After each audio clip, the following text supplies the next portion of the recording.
welcome Jack Ma. Thank you. Thank you. Thank you. We've all become very cognizant of Jack and his story. And when Alibaba went public with the largest IPO in history, we knew a lot more about him. So I want to talk about his personal story. I want to talk about how many times he tried and failed and what kept him going. I want to talk about where he is today and how he got here, and where he is going and how he expects to get there. And if he gets there, what will it all mean for him and for the people that he wants to inspire? So I begin with this question, though, Jack. Why are you back at Davos? It's a long break for 7 years. I think my last trip here was year 2008. But I was coming for year 2001 for the Young Global Leader for Tomorrow. And remember, I never heard about the Davos when I came. But when I came, in the Switzerland, so many young people demonstrate. It was such a horrible thing that I was, and I asked them, why did they do it? They say, anti-globalization. And I say, why? Globalization is a great thing. Why people don't like it? And then we come all the way for 2 hours here. There's a machine gun. There's people checking. I say, oh God, is that a forum or is it a prison we're going to go? Is that? But when I joined the forum at the Young Global Leader, I was thrilled by so many ideas. For the first 3-4 years, I learned what does the globalization mean? What does the corporate citizenship mean? What about social responsibility mean? All these new ideas, and I see so many great leaders talking about leadership, and I benefit a lot.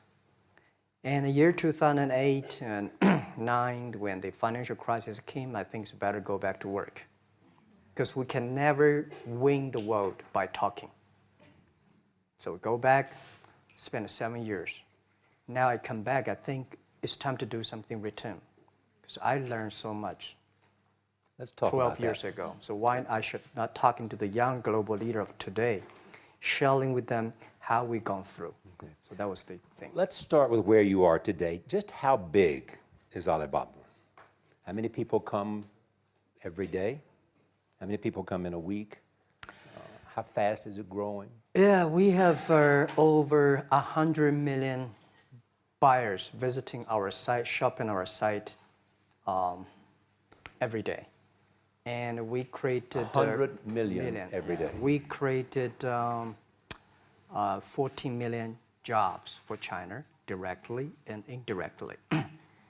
And we grow from 18 people to 30,000 people, 18 people in my apartment, to now we have 4 big campus. Compared to 15 years ago, we were big. But compared to 15 years later, we're still a baby. And how big will you be 15 years from now? I think 15 years ago, I told my team that in the past 15 years, we grow from nothing to this size. And 15 years later, I want people to know about Alibaba, know Taobao, because it's already everywhere. I want 15 years ago when we talk about what is e-commerce, why small business can using this e-commerce, this internet, can do business across the nation. And I hope 15 years later, people forget about e-commerce because they think it's like electricity. Nobody thinks it's a high tech today. Now, this is something that I don't want 15 years later, we still walk on the street talking about why and how e-commerce can help people. Talk about the IPO. Did it exceed your expectations? Well, it's a pretty small IPO, 250. Yes. Yeah. The largest IPO in the history of Wall Street. We raised. And number 2 was a Chinese bank. Thank you. I remember year 2001. We went to raise some 5 million, 3 million venture capitalist dollars in the USA, and got rejected. And I say we come back raising a little bit more. But I think, what we think more about is for $25 billion, how we can spend the money efficiently, because this is not the money, this is the trust from the world, the trust from those people. They want you to do better jobs, to help more people. They want to have a good return. So I think gives me more pressure, because when our market cap is bigger than IBM, for a certain day we're bigger than Walmart. We're one of the top 10, 15 largest market cap company in the world. I told my team and myself, is that true? We're not that good. Because years ago, people say, Alibaba model is terrible. Does not make money, have this and that, all the big bad things, because Amazon is better, eBay is better, Google is better, and there's no such model like Alibaba in the USA. So I told myself and people, we were better than people thought. But today, when we are that big size, I said, no, we are not that good as people thought. We're just a company 15 years old. Average age is 27, 28 years old, young people. We're doing something that human beings have never tried. So I want to talk about the future. Let me take you back to when you were born in Hangzhou, where the headquarters still are. Yep. And your campus is there. You don't have a loot, don't move your loot. Your headquarters roots are there. Yeah, you found it there, loot there. You grew up in the 60s. 64. Born in 64. That was the time of the Cultural Revolution. Yeah, it was the end of the Cultural Revolution. It was, well, my grandfather was a tiny landlord, was considered, after liberation, was considered to be a bad guy. So I was, I know how tough it was when I was a kid. You tried to get into 3 colleges. Mm-hmm. Each time they rejected you.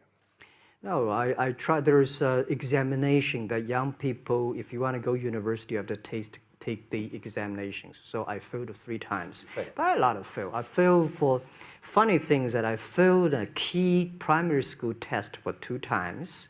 And I failed 3 times for the middle schools. And you will never believe in Hangzhou, my city, there's only 1 middle school that lasts only 1 year. It was changed from primary school to middle school because our graduates of our school, no middle school accept us because we were too bad. Yeah. They would become a middle school. What effect did it have, though, being rejected? Well, I think we have to get used to it. We're not that good. Even today, we still have a lot of people reject us.